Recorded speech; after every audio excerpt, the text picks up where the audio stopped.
எதிர்பார்க்கப்படும் மிக முக்கிய ஒன்வேர்ட்ஸ் தான் பார்க்குறோம். ஸோ அதில் வந்து பேசிக்காக எல்லாமே இது நம்ம தெரிஞ்சு வச்சுக்க வேண்டிய விஷயம் தான். ஆனால் இருந்தும் நம்ம காம்படிட்டிவ் எக்ஸாமில் இந்த மாதிரி ஒரு கொஸ்டின்ஸ் கேட்க தான் செய்கிறாங்க.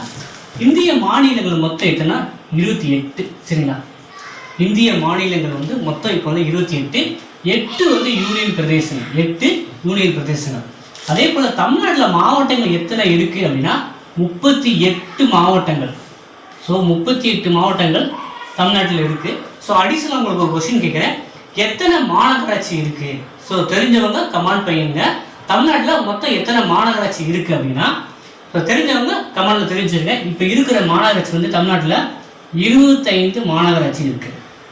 ஓகே, இதே தமிழில் உங்களுக்கு இன்னொரு ஞாபகப்படுற ஒரு விஷயம் சொன்னேன். இந்தியாவில் மொத்தம் 25 உயர்நீதிமன்றங்கள் இருக்குது. அதையும் நோட் பண்ணிக்கோங்க.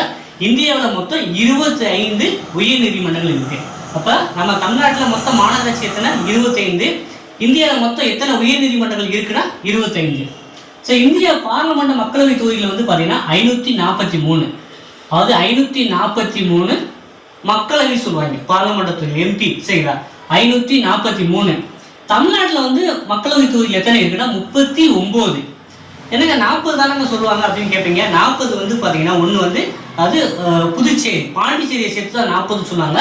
தமிழ்நாட்டில் மட்டும் மக்களவை தொகுதிகள் 39 தான். சட்டசபை தொகுதிகள் எத்தனை இருக்குன்னா 234 தொகுதிகள். சட்டசபை தொகுதியில் வந்து பார்த்தீங்கன்னா 234 தொகுதிகள். மாநிலங்களவை, சரிங்களா, எப்பயுமே வந்து மக்களவை மாதிரி மாநிலங்களவை இருக்கு. அதில் வந்து உறுப்பினர் எண்ணிக்கை வந்து தமிழ்நாட்டில் 18. ஸோ இவங்க வந்து பார்த்தீங்கன்னா சட்டமன்ற உறுப்பினராக தேர்ந்தெடுக்கப்படுவாங்க.